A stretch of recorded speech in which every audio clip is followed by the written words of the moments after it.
దేశవ్యాప్తంగా పెద్ద సంచలనాత్మకంగా మారినటువంటి వర్క్ యాక్ట్ 2025 నిజంగా వర్క్ యాక్ట్ అనేది సుప్రీంకోర్టు అనేది స్టే ఇవ్వడం జరిగింది. స్టే ఇచ్చిందని అంటే కంప్లీట్గా ఇది క్లోజ్ అయినట్ట. కొంతమందికి ఇది కంప్లీట్గా తెలియట్లేదు. సో దీని గురించి కొంత ఇన్ఫర్మేషన్ అడుగుదాం. ఈరోజు బీవీఆర్ టీవీ స్టూడియోలో బీఆర్ఎస్ పార్టీ సీనియర్ నాయకులు సయ్యద్ నైముద్దీన్ గారు అలాగే ఇమ్రాన్ గారు మనతోనే ఉన్నారు. వీరి నుంచి కొంత లేటెస్ట్ ఇన్ఫర్మేషన్ అడుగుదాం. నమస్తే సార్, బాగున్నారా? అందరికీ నమస్కారములు. ముందుగా బీవీఆర్ ఛానల్ గారికి ధన్యవాదాలు. జై తెలంగాణ. రైట్ సార్, నేను పాయింట్కి వస్తున్నా. వర్క్ యాక్ట్ 2025 సుప్రీంకోర్టు అనేది స్టే ఇచ్చింది. అంటే మీరు సంతోషం పడుతున్నటువంటి టైంలో కొంత నిరుత్సాహపడేటట్టుగా బీజేపీ లీడర్స్ చేసినటువంటి ఈ కామెంట్స్ని ఎట్లా చూస్తూ ఉన్నారు? వాస్తవంగా ముందుగా సుప్రీంకోర్టు గారికి, గౌరవ సుప్రీంకోర్టు గారికి మేము మైనార్టీ పక్షంగా, యావత్తు భారతదేశపు మైనార్టీ పక్షంగా మేము ధన్యవాదాలు తెలియజేస్తున్నాము. పాక్షికంగా ఒక 3 సెక్షన్లు, అంటే దాదాపు వాళ్ళు 45 సెక్షన్లు వాళ్ళు సవరించారు దాంట్లో వక్ఫ్ బోర్డులో. దాంట్లో ముఖ్యమైన ఒక 3 సవరణలకు కొంచెం బ్రేక్గా, అంటే ఇప్పటి వరకు అమలు చేయొద్దని ఒక ఆదేశాలు ఇచ్చింది, స్టే ఇచ్చింది. తక్కిన అయితే ఇంప్లిమెంట్ అవుతాయి, కానీ దానికి మేము ధన్యవాదాలు తెలియజేస్తున్నాము. అదే స్టే ఇచ్చిందంటే కంప్లీట్గా తీర్పు రాలేదు, ఇంకా జడ్జిమెంట్ రాలేదు. జడ్జిమెంట్ ఇంకా మళ్ళీ 5th రోజు నాడు మళ్ళీ పార్లమెంట్, అది సుప్రీంకోర్టు నడుస్తుంది. దాంట్లో మళ్ళీ వాదనలు నడుస్తాయి, కానీ ఇంకా జడ్జిమెంట్ రాలేదు పూర్తిగా. కానీ ఆ సూచనలు మాత్రం ఇచ్చింది, ఒక గట్టిగా అడిగింది సమాజంలో. మరి మీ ముస్లిం సమాజంలో కానీ వక్ఫ్ బోర్డులా మీరు ఒక హిందూ సోదరులకు, అంటే నాన్ ముస్లింలకు దాంట్లో పెడుతురు కమిటీలలో, మరి మీ కమిటీలలో కూడా మరి ముస్లింలకు తీసుకుంటారా లేదా, అసలు తీసుకున్న ఏమైనా దాఖలాలు ఉన్నాయా మాకు చూపించండి అంటే సుప్రీంకోర్టు సొలిసిటర్ జనరల్ మన తుషార్ మెహతా గారు సమయం అడిగారు. ఒక 7 days సమయం అడిగారు. మేము దాంట్లో ప్రూఫ్లు చూపిస్తామని. ఒకవేళ వాళ్ళ దగ్గర ఏమన్నా ప్రూఫ్ ఉంటే వాళ్ళు ఇప్పటివరకే చూపిస్తుండే. ఎందుకంటే జేపీసీ అని ఒక టైం వేస్ట్ చేశారు వాళ్ళు. ప్రతిపక్ష పార్టీలు ఎన్నో సూచనలు ఇచ్చిన కూడా వాళ్ళు బుట్టలేసారు, చెత్త బుట్టలేసారు. 232 మెంబర్స్ పార్లమెంట్లో దానికి వ్యతిరేకించారు చట్టాన్ని. 232 ఇప్పుడు దేశ చరిత్రలో ఒక రికార్డ్ అది. ఇప్పుడు వరకు కూడా పార్లమెంట్లో ఇంతమంది ఒక చట్టానికి వ్యతిరేకించిన దాఖలాలు లేవు. ఫస్ట్ టైం 232 విపక్ష పార్టీలు వ్యతిరేకించారు. అదే దేశవ్యాప్తంగా కూడా దాదాపు 5 కోట్ల ముస్లిం సోదరులు QR కోడ్ ద్వారా ఇది చట్టం మాకు వద్దు అని చెప్పారు. అయినా బలవంతంగా ఈ చట్టం తీసుకొచ్చారు. మేము దీనిని నిరసన తెలియజేస్తున్నాం. రైట్, మీరు అంటే మొన్ననే కిషన్ రెడ్డి గారు ఒక స్టేట్మెంట్ ఇచ్చారు, వక్ఫ్ బోర్డులో మహిళలను రీసెంట్గా చేర్పించారని చెప్పేసి. ఎందుకు రీసెంట్గా చేర్పించినట్టు? కిషన్ రెడ్డి గారు అంటే నాకైతే పర్సనల్గా చాలా గౌరవం. ఎందుకంటే ఒక బీజేపీలో ఉన్న ఒక సెక్యులర్ వాదిగా, ఒక మంచి, ఎప్పుడంటే ఎప్పుడు చిన్న కామెంట్లు చేసుడు కానీ, ఒక వర్గానికి టార్గెట్ కానీ అటువంటి ఇష్యూలు చేయరు. కానీ చాలా బాధ అనిపించింది, ఒక కిషన్ రెడ్డి ఒక కేంద్ర మంత్రిగా ఉండి కూడా చాలా అబద్ధాలు చెప్తున్నారు. నేను చూపిస్తాను. వక్ఫ్ బోర్డులో మా మిస్సెస్ కూడా డిస్టిక్ లెవెల్లో కూడా మా మిస్సెస్ వక్ఫ్ బోర్డు డైరెక్టర్గా ఉన్నది. ఎప్పటి నుంచి? ఇప్పుడు గత రన్నింగ్ ఉంది. ఇంకా ఆ కమిటీ, కొత్త కమిటీ వస్తే ఎప్పటి నుంచి ఉన్నారు. మహిళలు ఇప్పుడే చేర్పించలే, ఆల్రెడీ ఉన్నారు. స్టేట్లో కూడా ఉన్నారు, సెంట్రల్ కౌన్సిల్లో కూడా ఉన్నారు. ఒక అబద్ధపు మాటలు చెప్తున్నారు బీజేపీ వాళ్ళు. ఎంత అబద్ధాలు మాటలు మాట్లాడుతున్నారంటే పార్లమెంట్లో కూడా అట్లనే మాట్లాడారు. ఇక్కడ మీడియాలో కూడా మాట్లాడేటప్పుడు కూడా ఒక పెద్ద హోదాలో ఉండి కూడా ఇన్ని అబద్ధాలు మాట్లాడు బీజేపీకి సిగ్గుచేటు. ఏదన్నా ఉంటే నిజాయితీగా కూర్చుండి చర్చ చేయండి. దానికి అందరు జనాలకు తెలుసు వక్ఫ్ బోర్డులో మహిళలు ఆల్రెడీ ఉన్నారని. ఇప్పుడు వీళ్ళు చేర్చినట్టు, ఏమో మహిళలకు చేర్చినట్టు చెప్తున్న ప్రచారం చాలా అబద్ధము, బాధాకరము. కిషన్ రెడ్డి గారు, మీరు ఒక మంచి నాయకులు, ఇలాంటి వ్యాఖ్యలు చేసి మీ స్థాయిని దిగజారకుండా చూడాలని నేను విజ్ఞప్తి. రైట్, అదేవిధంగా బండి సంజయ్ గారు కూడా ఒక స్టేట్మెంట్ ఇచ్చారు. ఇప్పుడు వర్క్ ఆస్తుల వివరాలు అనేది కంప్లీట్గా క్లియర్ కట్గా చూపించట్లేదు, పేద ముస్లింలకు అందట్లేదు అనేది నిన్ననే మీరు మేబీ చూసి ఉండొచ్చు సార్. దీనికి యాక్చువల్లీ ఈ ఆస్తులన్నీ ఎక్కడికి పోతున్నట్టు, ఆస్తుల వివరాలు ఎందుకని కంప్లీట్గా చూపించలేకపోతారు? నేను ఒక ముందుగా ఫస్ట్ బండి సంజయ్ గారు ఎప్పుడేం మాట్లాడుతారో ఎవరికి అర్థం కాదు. మాట్లాడేటప్పుడు ఇవాళ ఏ వారం అన్నా అంటారు, వారాలు అడుగుతుంటారు, ఏమో అని మాట్లాడే పద్ధతి. నేను ఒకటే అడుగుతున్నా, ఇప్పుడు వాళ్ళు తెచ్చిన నల్ల చట్టం ఇది, ఈ నల్ల చట్టంలో ఒక్క సెక్షన్లో చూపించండి. మరి నల్ల చట్టం అంటే ఏంటి సార్? వక్ఫ్ బోర్డు తీసుకొచ్చిన 2005 నల్ల చట్టంగా మేము భావిస్తాం. వక్ఫ్ బోర్డు చట్టాన్ని నల్ల చట్టం మేము భావిస్తాం. ఎందుకంటే మాకు మా వక్ఫ్ బోర్డు ల్యాండ్లు తీసుకోవాలనే ఆలోచనతో కుట్రతో తీసుకొచ్చిన చట్టాన్ని మేము నల్ల చట్టంగానే భావిస్తాం. ఈ చట్టంలో ఎక్కడన్నా ఒక్క సెక్షన్లో బండి సంజయ్ గారు చూపించాలి, మహిళలకు కానీ మా పేద ముస్లింలకు కానీ మేము ఈ భూముల ద్వారా వాళ్ళకు లాభం చేస్తామని ఒక్కటన్నా చూపించండి. నేను ఛాలెంజ్ చేస్తున్నా. బండి సంజయ్ గారు, మీకు జనాలు ఎందుకు ఓట్లేస్తారో అర్థమవుతలేదు, కానీ వాస్తవంగా మాకు కరీంనగర్కి ఏం రూపాయి లాభం చేయలే. ఎప్పుడు విద్వేషం మాట్లాడతారు. ఈ చట్టంలో వాళ్ళు బీజేపీ వాళ్ళు పార్లమెంట్లో కానీ మీడియాలో కానీ ఎక్కడ కానీ చెప్పేది ఒకటి, దాంట్లో రాసేది ఒకటి. అందుకోసమే సుప్రీంకోర్టు అడిగింది. మరి సుప్రీంకోర్టు ఉన్నత న్యాయస్థానం, భారతదేశంలో ఉన్నత న్యాయస్థానం గౌరవ సుప్రీంకోర్టు ఏమన్నది, దీంట్లో మరి మీరు ఎందుకు పెడుతుర్రు, ఇతర మతాలకు సంబంధించిన వాళ్ళకి ఎందుకు పెడుతున్నారని నిలదీసింది. అది అర్థం చేసుకోవాలి బండి సంజయ్ గారు. మీరు మాట్లాడేటప్పుడు ఆలోచించి మాట్లాడాలి. దీని మీద వచ్చిన లాభము ఇవ్వలకు చెందుతుంది అంటే ఇవ్వల కాకుండా రేపు మేము దాని మీద ఉన్న లాభం వస్తుండే పేద ప్రజలకు. కానీ మీరు ఇప్పుడే మీరు తీసుకొని ఇస్తుండ్రా, మరి అదొక విషయం మీరు క్లియర్ చేయాలి మాట్లాడేటప్పుడు. Right sir. ఇప్పుడు మీరు రీసెంట్గా మోదీజీ ఒక సభలో ముస్లిం యొక్క టైర్ పంచర్ అయినట్టుగా కొంత వ్యంగ్యంగా మోదీజీ గారు ఆ సభలో వ్యాఖ్యానించడం జరిగింది. ఇది మీకు బాధను కలగజేసిందా? 100%. ఇప్పుడు ప్రధానమంత్రి అన్నప్పుడు అందరికీ ప్రధానమంత్రి అంటే ఒక్క హిందూ సోదరులకు కావచ్చు, ఒక ముస్లింలకే కావచ్చు, మన దేశంలో ఎన్నో కులాలు, ఎన్నో మతాలు, ఎన్నో వర్గాలు, ఎన్నో సంస్కృతులు ఉన్నాయి. అందరికీ ప్రధానమంత్రి, అందరికి సమానంగా చూడాలి. ఒక మతానికి టార్గెట్ చేస్తూ ఒక టైర్ పంక్చర్ చేస్తారు ముస్లింలని. గతంలో కూడా ముస్లింలు మీ మంగళసూత్రులు, హిందువుల సోదరుల మంగళసూత్రులు గుంజుకుంటారని ఒక రాజకీయ సభలో అట్లనే మాట్లాడారు. అదేవిధంగా వాళ్ళ బట్టలతోని ముస్లింలకు మేము ఏర్పాటు చేస్తాం వాళ్ళకు అంటే కించపరుస్తూ ప్రతి ఎక్కువ పిల్లలను పుట్టిస్తారని అసలు ఒక ప్రధానమంత్రి స్థాయిలో ఇటువంటి మాట్లాడటం ఎంతవరకు న్యాయమో ఆలోచించాలి. మేము ఒక భారత స్వతంత్ర పౌరులమే కదా, మాకు ఇంత కించపరచడం ఇది న్యాయమా? ఒక మేధావులు కానీ ఒక మంచి సామాజిక కార్యకర్తలు కానీ ఉద్యమకారులు కానీ దీన్ని ఖండిస్తున్నారు. ఒక ప్రధానమంత్రి హోదాలో ఇప్పటివరకు చరిత్రలో భారతదేశ చరిత్ర ఎందరో ప్రధానమంత్రులైన కానీ ఇటువంటి లాంగ్వేజ్ కానీ ఇటువంటి భాష కానీ వాడలేదు. ఇది గమనించాలి. బీజేపీ సోదరులు వాళ్ళు కూడా ప్రధానమంత్రి చేస్తే వాళ్ళు కూడా చేస్తారు. ఇది గమనించి ఒక మానవత్వవాదిగా మాట్లాడాలి, ప్రధానమంత్రి హోదాలో మాట్లాడాలని మేము తెలియజేస్తున్నాం. సార్, దేశవ్యాప్తంగా వక్ఫ్ బోర్డ్ అనేది పెద్ద బర్నింగ్ టాపిక్ అయిపోయింది. యాక్చువల్లీ ఈ వక్ఫ్ బోర్డ్ అనేది అంటే చక్రవ్యూహంలో చిక్కుకున్నట్టుగా మీకు ఏమైనా అనిపిస్తూ ఉందా? 100%. ఇప్పుడు చూడండి, వాళ్ళు వక్ఫ్ బోర్డుకు సంబంధించిన 44 సెక్షన్లు తయారు చేశారు. అవి అన్ని నల్ల చట్టాలే. అంటే ఈ చట్టం కాకుండా వక్ఫ్ బోర్డుకు వేరే చట్టం ద్వారా అంటే వేరే సెక్షన్ ద్వారా తీసుకునేటట్లు చట్టాలు తయారు చేశారు. ఇప్పుడు 3 చట్టాలు వట్టి ఆపిరు సుప్రీంకోర్టు గారు. గౌరవ సుప్రీంకోర్టు ఒక 3 చట్టాలను అమలు చేయొద్దని ఆపిరు. కానీ తక్కిన 37 చట్టాలు, దాంట్లో ఉన్న చట్టాలు మొత్తం లాక్కొనే చట్టాలు ఉన్నాయి. లిమిటేషన్ యాక్ట్ ఉన్నది.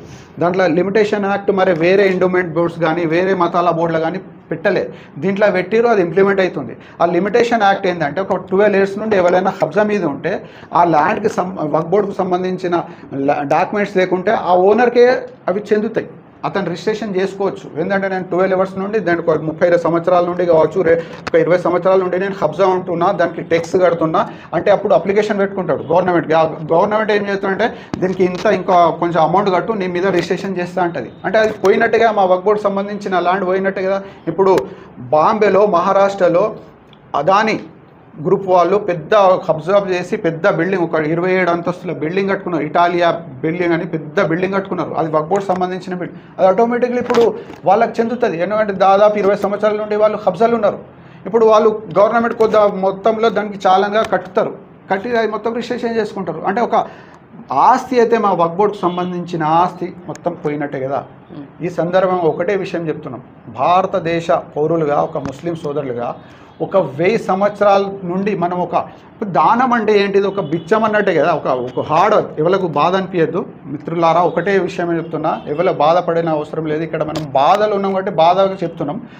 ఒక బిచ్చంలో వేసిన వస్తువు అంటే ఆస్తులను కూడా మీరు లాక్కునే ప్రయత్నం ఒక కేంద్ర ప్రభుత్వం హోదాలో ఒక పిఎం చేస్తున్నంటే ఎంత శోచనీయమో మేము ఆలోచించాలి. ఇప్పుడు ఆ దానంలో ఇచ్చిన ఆస్తులే కదా, దాన్ని కూడా లాక్కుంటామంటే ఒక పేద ప్రజలకు మీరు ఇస్తున్నట్టు చూపించండి. మరి ఈ దీంట్లో ఒక్క చట్టంలో ఇది హిందీలా కానీ తెలుగులో కానీ ఉర్దూలో ప్రతి ఇప్పుడు డెమోలో ఉన్నది, చదవండి మిత్రులారా, మీరు చదవండి.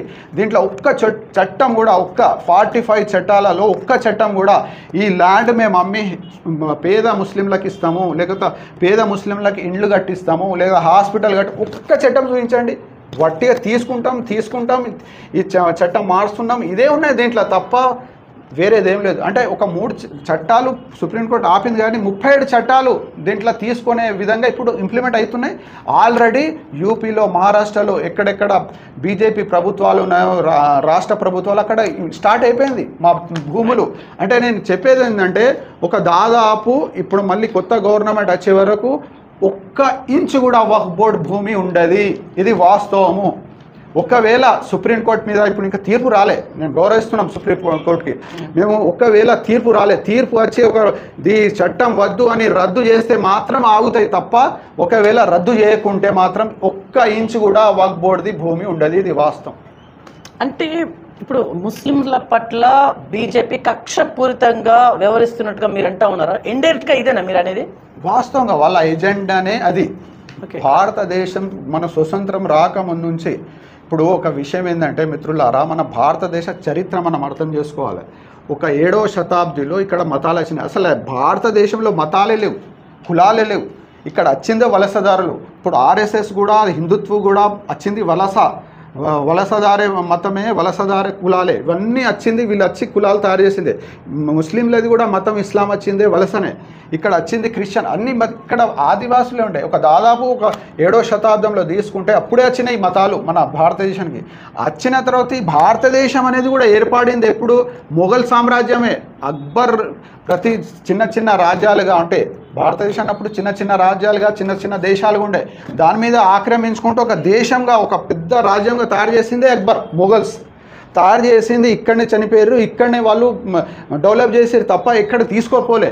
బ్రిటిష్ వారు పరిపాలించి బయట తీసుకుపోయారు, వాళ్ళ దేశాన్ని తీసుకుపోయారు. కానీ మొఘల్ తీసుకోరు. మొఘల్ ఎక్కడి నుంచి వచ్చారు? ఆఫ్ఘనిస్తాన్ అంటే కూడా భారతదేశం ఖండమే ఉండే.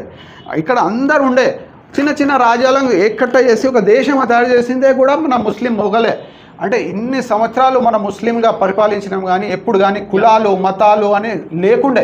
ఇది ఆర్ఎస్ఎస్ వచ్చిన తర్వాత 7వ శతాబ్దంలో వాళ్ళు ఇప్పుడు ఒక గ్రోక్ ఒకటి ఉన్నది మనకు అడిగితే, ప్రతిదీ అడిగితే చెప్తుంది. గ్రోక్లను మొన్న అడిగిన నేనని ఇది చరిత్ర ఏంది, అసలు ఆర్ఎస్ఎస్ది చరిత్ర ఏంటిది, కులాల మతాలది చరిత్ర అంటే గ్రోక్ చాలా స్పష్టంగా చెప్పింది. వాళ్ళల్లో విభజన చేసి 4 వర్ణాలుగా, అయ్యో గ్రోక్ది హిందుత్వంలో 4 వర్ణాలు, బ్రహ్మాలు, క్షత్రియులు, వైశ్యులు, శూద్రులు అని 4 వర్ణాలు చేసి వీళ్ళు విభజించే పరిపాలించే చరిత్ర వీళ్ళది.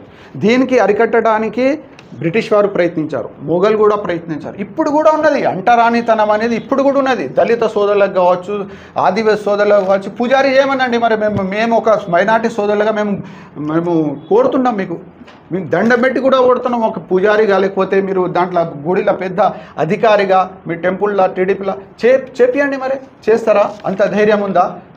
అట్లా చేయరు. సమాజాన్ని విడిపించే, పరిపాలించే, హింసించే ఒక ఏంటిది హింసించే ఆచారం ఉన్న భావజలం గల ఆర్ఎస్ఎస్ వాళ్ళు.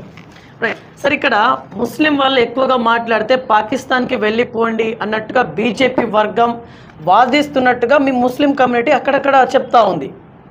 ఇది నిజమా? దీన్ని నమ్మాలా? నమ్మాలి. ప్రతిదీ ఇప్పుడు బీజేపీ నాయకులు ఎప్పుడు మాట్లాడినా, ఎక్కువ మాట్లాడితే మీరు పాకిస్తాన్ వెళ్ళిపోండి, మీకు ఇక్కడ మీకు భూభాగం ఇచ్చినామన్నట్టు ఒక వాదన చెప్తారు వాళ్ళు. కానీ వాస్తవం కాదు. మనం చరిత్ర చూస్తే, చరిత్రకారులు చెప్పిన మాటలు వింటే, చరిత్ర పుస్తకాలు చదివితే, స్వతంత్రం రాకముందు హిందూ మహాసభ జరిపిన ఆర్ఎస్ఎస్ నాయకులు ఎవరు? సవర్కర్ గారు 2 నేషన్ థియరీ ఫస్ట్ చెప్పిందే వాళ్ళు. తర్వాత జిన్నా గారు పాకిస్తాన్ కావాలని పట్టుబడి, పాకిస్తాన్ కూడా అక్కడ రాజు ఉండే, అక్కడ కూడా రాజ్యం ఉండే. భారతదేశంలో అన్ని చిన్న రాజ్యాలు ఉండే. బ్రిటిష్ వారికి కొట్లాడిన తర్వాత వాళ్ళు పాకిస్తాన్కి ముస్లిం వస్తే రావచ్చు, అక్కడ నుంచి హిందువులు కూడా పోతే పోవచ్చు అని ఒక ఆఫర్ ఇచ్చినారు తప్ప ఒక ల్యాండ్ ఖాళీ పెట్టి మీరు ఇచ్చినాం పోని అని చెప్పలే కదా మాకు. ఇప్పుడు వీళ్ళు చెప్పే అది అధికారం వాళ్ళకు ఉండద్దు, ఎందుకంటే వాళ్ళు స్వతంత్ర ఉద్యమంలో వాళ్ళ పాత్ర మొత్తం శూన్యం. ఆర్ఎస్ఎస్ వాళ్ళైతే బ్రిటిష్ వారికే సపోర్ట్ చేశారు, బ్రిటిష్ వారికే కంప్లీట్గా సపోర్ట్ చేశారు. వాళ్ళు చేసింది ఉద్యమం ముస్లింలు, సిక్కులు, సెక్యులర్ భావం గల గాంధీ, మహాత్మా గాంధీ గారు, ఇవి సెక్యులర్ కాంగ్రెస్ పార్టీ అందరు కలిసి మనం స్వతంత్ర ఉద్యమం చేసి మన భారతదేశం మేము సాధించుకున్నాం. ఇక్కడ మా మూలాలు ఉన్నాయి. మేము ఇప్పుడు ఈ భూమి తవ్వితే మా పూర్వీకుల రక్తం వాసన వెళ్తుంది తెలుసా, అది ఆలోచించాలి. మీరు ఎక్కడున్నారు అని మాట్లాడే మీకు అధికారం ఎవరిచ్చిరని ఒక మానవతావాదిగా, ఒక మనం మానవ జీవులుగా మాట్లాడాలి. మతాలు పక్కకు పెట్టాలి, ఫస్ట్ భారతీయులుగా మాట్లాడాలి మేము. రైట్. సరే, ఇందులో మీరు ఒక పాయింట్ చెప్పిళ్ళు, 2 నేషన్స్ అని చెప్పేసి. ఏంటి 2 నేషన్ గురించి, 2 నేషన్ థియరీ అంటే ఏంటిది యాక్చువల్లీ? మీరు ఆ మాట ఎందుకని యూజ్ చేసిళ్ళు?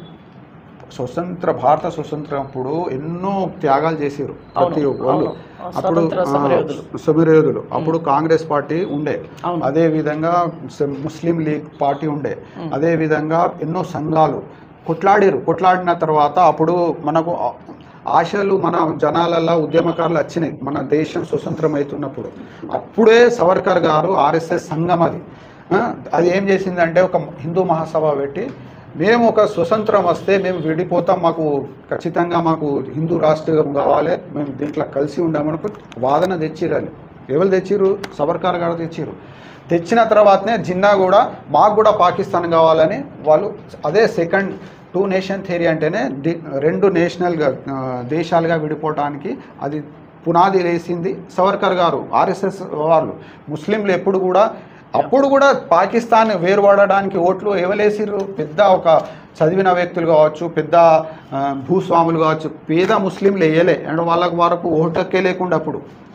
అటువంటి పరిస్థితుల్లో మనము అతి ఘోరంగా మనం ఉద్యమంలో పాత్ర పోషించింది ముస్లింలు, సెక్యులర్ హిందువులు మాత్రమే. ఇది అర్థం చేసుకోవాలి. ఓకే సార్, ఇక్కడ మీరు ముస్లిం ఐక్యత గురించి, ముస్లిం యొక్క గొప్పతనం గురించి చెప్తా ఉన్నారు. యాక్చువల్లీ భారతదేశంలో ముస్లింలని కొంతమంది టెర్రరిస్టులు అనే ఒక పేరుతోని అక్కడక్కడ పిలుస్తూ ఉన్నారు. ఇది విన్నప్పుడు మీకు బాధ కలుగుతుందా? ఓపెన్గానే చెప్తారు. అదే మేము చెప్తే ఒకవేళ మా మీద కేసులు అవుతాయి, మేము దేశద్రోహులుగా ఉంటాం, ఏమో చెప్తారు. కానీ వాళ్ళు ఓపెన్గా చెప్తారు. గోలీమాలో సాలోకు అంటారు, దేశద్రోహులు అంటారు, టెర్రరిస్టులు అంటారు. కానీ వాస్తవంగా ఫస్ట్ భారతదేశపు టెర్రరిస్టే నాథురామ్ గోడ్సే. గాంధీ మహాత్మునికి చంపింది ఎవరు? నాథురామ్ గోడ్సే. ఎవరు? ఆర్ఎస్ఎస్ కార్యకర్త. అతనే ఫస్ట్ మరి టెర్రరిస్ట్. మరి మీరు టెర్రరిస్టులుగా ఉండి మా ముస్లింలకు బదలాం చేయడం ఎంతవరకు న్యాయం చెప్పండి? ఇప్పుడు సమాజంలో, హిందూ సమాజంలో కావచ్చు, ముస్లిం సమాజంలో కావచ్చు, ఎన్నో వేరు ఆలోచనల వ్యక్తులు ఉంటారు. అందరికీ ఒక సమాజానికి ఆ వ్యక్తితోని కలిపి చూడొద్దు. ఆ సమాజం ఇక్కడ మూలాలు ఉన్న సమాజమే, అది ఆలోచించి మాట్లాడాలి. సిక్కులు కానీ, క్రిస్టియన్స్లు కానీ మతాలు వాళ్ళు మార్పులు చేసుకున్నారు తప్ప ఇక్కడ మూలాలేగా వాళ్ళు వచ్చింది. ఆర్ఎస్ఎస్ లేక సెంట్రల్ ఏషియా నుండి రాలే. ఇక్కడ ఉన్నోళ్ళే మతాలు మార్చుకున్నారు, బతుకుతున్నారు. వాళ్ళ మీద మీరు హింసించి పైశాచిక ఆనందం పొందామంటే ఎక్కడి వరకు న్యాయమో మీరు ఆలోచించాలి. రైట్. ఈ వర్క్ యాక్ట్ 2025ని హిందూ సమాజం సపోర్ట్ చేస్తుంది అనుకుంటున్నారా? మీరు సపోర్ట్ చేయట్లేదు అనుకుంటున్నారా? మ్యాక్సిమంగా బుద్ధిజీవులు కావచ్చు, మంచి నాయకులు, చదివిన నాయకులు కావచ్చు, మొత్తం వ్యతిరేకిస్తుంది. ఇప్పుడు చూపిస్తా. ఒక ఎంపీ, ఒక బ్రహ్మ సమాజానికి చెందిన ఎంపీ ఆమె. ఏ party sir? Didi party. Okay, Paschim Bengal, TMC. మహు మొహిత్రా ఒక బ్రహ్మ సమాజానికి చెందిన మహిళా నాయకురాలు, ఒక డైనమిక్ లీడర్, ఎంపీ. ఆమె సుప్రీంకోర్టులో పిటిషన్ ఇచ్చింది. ఏమేసింది? ఈ డార్క్ ఇండియన్ సెక్యులర్ డెమోక్రసీకి డార్క్ డే, ఈ చట్టం రద్దు చేయాలి, ఈ చట్టం వల్ల మన రాజ్యాంగానికే ఇబ్బంది, ఇది అన్కాన్స్టిట్యూషన్ అని వేసింది. ఆమె పార్లమెంట్ సాక్షిగా నరేంద్ర మోడీ గారికి ఛాలెంజ్ చేసింది. మా దీదితో పంగా తీసుకోవద్దు, మీరు ఒక అన్ని సమాజాలకు సమానంగా చూడాలి, ఒక హోదాల, ప్రధానమంత్రి హోదాల అంటే ఒక ఒక బ్రహ్మ సమాజానికి చెందిన హిందూ మహిళ నాయకురాలు ఒక సెక్యులర్ భావజాలం, అంటే ఆర్ఎస్ఎస్ లాగా కావచ్చు, బీజేపీ లాగా కావచ్చు, సెక్యులర్ భావజాలం నాయకులు ఉంటారు. కొందరు దుర్మార్గులు కూడా ఉంటారు, మా దాంట్లో కూడా ఉంటారు. కానీ ఆ సమాజాన్ని మొత్తానికి మేము కించపరుస్తాం, ఆ సమాజానికి మేము బొంద పెడతాం, వాళ్ళ ఆచారాలకు బొంద పెడతాం, వాళ్ళకు ఎదగనీయం, వాళ్ళకు బతకనీయం అంటే ఇది ఎక్కడ న్యాయం అని మేము అడుగుతున్నాం. రైట్ సార్, ఓవరాల్గా లాస్ట్ అండ్ ఫైనల్లీ ఏప్రిల్ 27న భారీ పెద్ద ఎత్తున కేసీఆర్ గారి సభ ఉంది. దానికి మీరు కూడా చాలా సన్నాహాలు చేస్తూ ఉన్నారు, మీకు కూడా ఏదో ఒక పదవి అయితే ఉంది అందులో నాకు మేబీ. ఓకే, ఆ సభను ఉద్దేశించి మీరు ఏం చెప్పాలనుకుంటారు? నిజంగా 10 లక్షల జన సందోహం వస్తారా? వస్తారు, ఎందుకంటే 10 లక్షలు 10 లక్షల పైన వస్తారు, మాకు నమ్మకం ఉంది. More than 10 lakhs.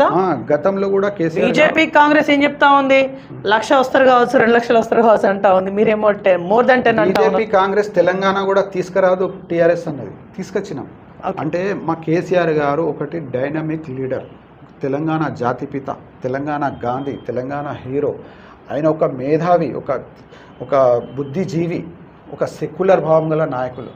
ఇప్పుడు గతంలో కూడా ఎన్నో మా సభలు సక్సెస్ అయినాయి. నేను కూడా వరంగల్కి ఎన్నోసార్లు, చరిత్ర వరంగల్ అంటే ఒక చరిత్రకమైన గడ్డ, కాకతీయులు పరిపాలించిన గడ్డ, శాతవాహనాలు పరిపాలించిన గడ్డ, ఇక్కడ బ్రిటిష్ రాణిదేవి, ఇక్కడ బ్రిటిష్ వాళ్ళు, నిజాం పరిపాలన అన్నీ జరిగినాయి. ఇది అన్నీ చూసిన గడ్డ, ఇక్కడ ఉద్యమాల చరిత్ర గల గడ్డ. కేసీఆర్ గారికి ఫస్ట్ కరీంనగర్ సెంటిమెంట్, తర్వాత సెకండ్లో వచ్చేది వరంగలే. ఎక్కడ ఎక్కువ చేసినా కరీంనగర్లో స్టార్ట్ చేస్తారు, మళ్ళీ వరంగల్లో కూడా సెకండ్ స్టెప్ తీసుకుంటారు. ఇక్కడ 10 నుండి ఒక 20 లక్షల వరకు జనాలు, అంటే స్వచ్ఛందంగా, అంటే కార్యకర్తలు కావచ్చు, వెల్విషర్స్ కావచ్చు, నాయకులు కావచ్చు, ఒక 10 నుండి 20 లక్షల వరకు అంచనా వేసినాం. కానీ వస్తారు ఖచ్చితంగా, 10 నుండి 20 మధ్యలో వస్తారు. ఒక 20 ఎకరాల భూమి కూడా మనం అక్కడ అవైలబుల్గా పెట్టిరు, రైతులే స్వచ్ఛందంగా వచ్చి ఇచ్చిర్రు సభ చేయడానికి. ఒక 10 ఎకరాల భూమి కూడా పార్కింగ్ కూడా ఇవ్వడం జరిగింది.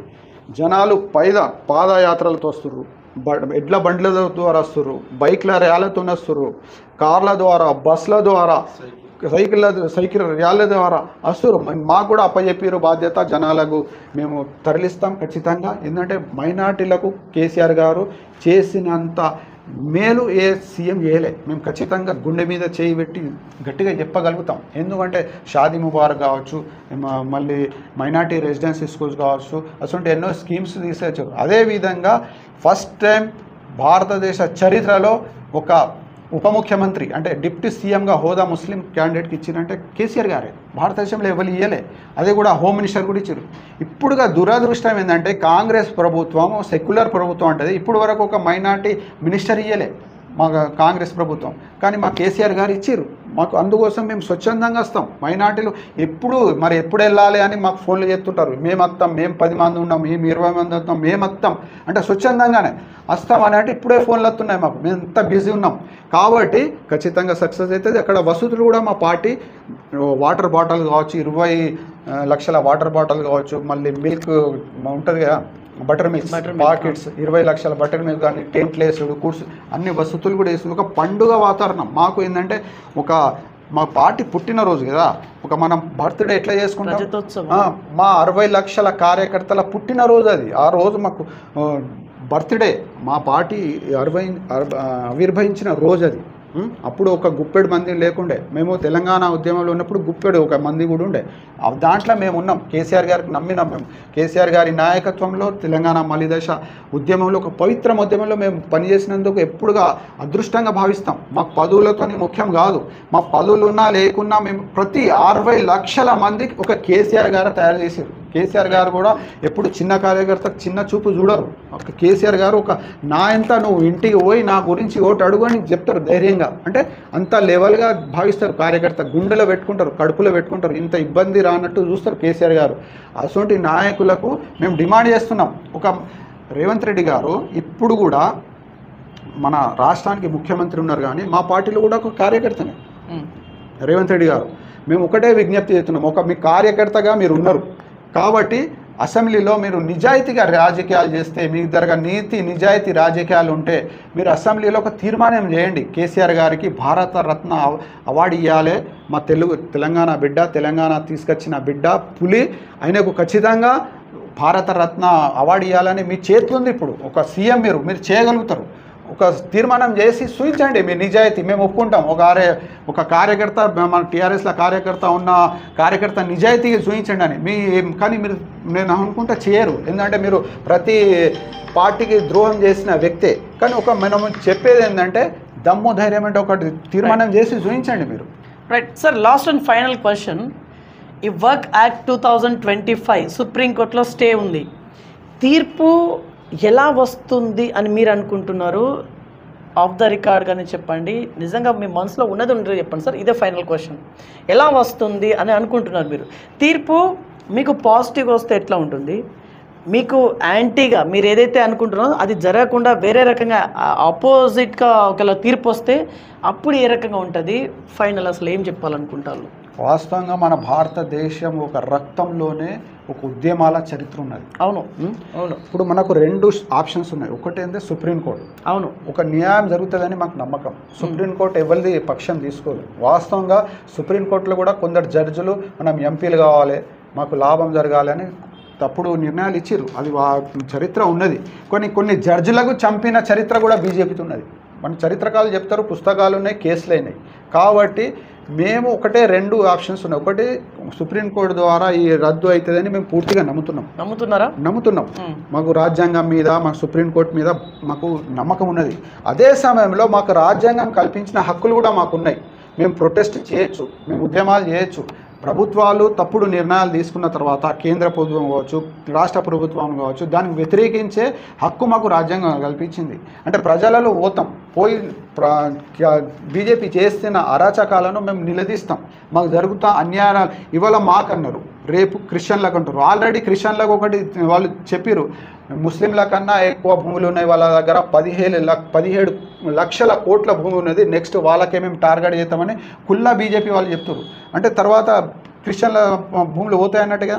తర్వాత ఆదివాసులకు, అదేవిధంగా దళిత సోదరులకైతే వీళ్ళు ఊరు బయట పెట్టారు. అది చరిత్ర. అది మనం గతంలో చూసినాం. మూతికి చంబు పెట్టుకొని వీపు మీద చీపురు పెట్టి ఊర్లో రావాలి దళితులు, అటువంటి పరిపాలన చేసిన చరిత్ర ఉన్నది భారతదేశంలో. చూసిరు అందరూ. వచ్చి ఏంటంటే ఉమ్మితే దాంట్లో ఉమ్మి ఇంట్లోకి తీసుకుపోవాలి వాళ్ళు, అక్కడ కూడా పెట్టద్దు. అది వచ్చిన తోవలలో మనం ఊడ్చుకుంటూ పోవాలి. అటువంటి హింసాకరమైన పరిపాలన చేసిన చరిత్ర ఈ బ్రహ్మ సమాజానికి ఉన్నది, ఆర్ఎస్ఎస్ సమాజానికి ఉన్నది. దేశంలో అందరికీ తెలిసిన విషయాలే. అటువంటి చరిత్ర మళ్ళీ వాళ్ళు తిరిగి రాయాలని ప్రయత్నిస్తున్నారు. దానికి మేము తిప్పికొట్టాలంటే మేధావులు కావచ్చు, బుద్ధిజీవులు కావచ్చు, సామాజిక కార్యకర్తలు కావచ్చు, ఉద్యమ సంఘాలు కావచ్చు, ఈ సెక్యులర్ వాదం కలిసిన అందరు ఇప్పుడు నిలదీస్తున్నారు. భారతదేశంలో మేము ధన్యవాదాలు తెలియజేస్తున్నాం. బుద్ధిజీవులకు కావచ్చు, ప్రతిపక్ష పార్టీలకు కావచ్చు, ఒక నిజాయితీగా, ఒక మానవవాదిగా నిలబడుతున్నారు. వాళ్ళు కొట్లాడుతున్నారు, రాజ్యాంగాన్ని కాపాడడానికి ప్రయత్నిస్తున్నారు, కొట్లాడుతున్నారు. ఇప్పుడు మన బెంగాల్ దీది చాలా స్పష్టంగా చెప్పింది, వక్ఫ్ బోర్డు అమలు అయితే మా రాష్ట్రంలో అయితే అమలు చేయమని చెప్పింది. అదే తమిళనాడు ప్రభుత్వం కూడా అదే చెప్పింది, కర్ణాటక ప్రభుత్వం కూడా చెప్పింది, మన ఇక్కడ ప్రభుత్వం కూడా చెప్తుంది మేము అమలు చేయమని. అంటే దీన్ని వ్యతిరేకిస్తున్నారు. ఇప్పుడు కానీ ఇప్పటికైనా నరేంద్ర మోడీ గారు కావచ్చు, బీజేపీ సోదరులు అర్థం చేసుకోవాలి. మన భారతదేశము అభివృద్ధి చెందాలంటే అన్ని మతాలు కులాలు అభివృద్ధి జరుగుతూనే మన అభివృద్ధి చేస్తాయి. కానీ మనం గతంలో మళ్ళీ ఒక 1000 సంవత్సరాల వెనుక పోదామంటే మా భారతదేశ చరిత్ర ఏమవుతుంది, మా భారతదేశం ఎటు పోతుంది, విచ్ఛిన్నం చేయడానికి ప్రయత్నిస్తున్నారు మీరు. అది ఆలోచించాలి బీజేపీ సోదరులు. ఇప్పటికే మనం తమిళనాడులో అక్కడి స్టాలిన్ గారు ఒక కమిటీ వేసిర్రు, ఆటోనమస్ పవర్ కావాలి మా రాష్ట్రానికి. అంటే ఏంటంటే భారతదేశంలో చరిత్రలో ఫస్ట్ టైం సుప్రీంకోర్టు ద్వారా చట్టాలు అమలవుతున్నాయి తమిళనాడులో. అంటే అక్కడ గవర్నర్ ముద్ర వేయకుంటే వాళ్ళు సుప్రీంకోర్టు పోయి 10 చట్టాలను అమలు చేస్తున్నారు. ఎంత సిగ్గుచేటు. ఈ చరిత్రలో బీజేపీకి నల్ల అక్షరాలతో రాసిన చరిత్ర అది బీజేపీది. ఒక సుప్రీంకోర్టు దీంట్లో జోక్యం చేసుకుని ఎందుకంటే వాళ్ళు చట్టాలు ఇప్పుడు ప్రజలు ఎన్నుకొనబడిన తర్వాత ప్రభుత్వాలు అక్కడ స్కీమ్లు ఇంప్లిమెంట్ చేయాలా చేయాలి. గవర్నర్ అది నేను చేయాలని దానికి ముద్ర వేయాలని తీసుకొని కూర్చుంటే మరి అక్కడ వాళ్ళు ఎట్లా పరిపాలిస్తారు?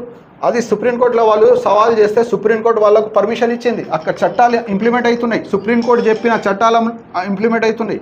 అదే సమయంలో బీజేపీ వాళ్ళు ఉల్టా వాదన, అంటే సుప్రీంకోర్టు కూడా మేము లెక్క చేయము, మేమే చాలా పవర్ఫుల్ అని ఒక ఉపరాష్ట్రపతి సుప్రీంకోర్టుకు కూడా కించపరిచే విధంగా వ్యవహరిస్తున్నారు.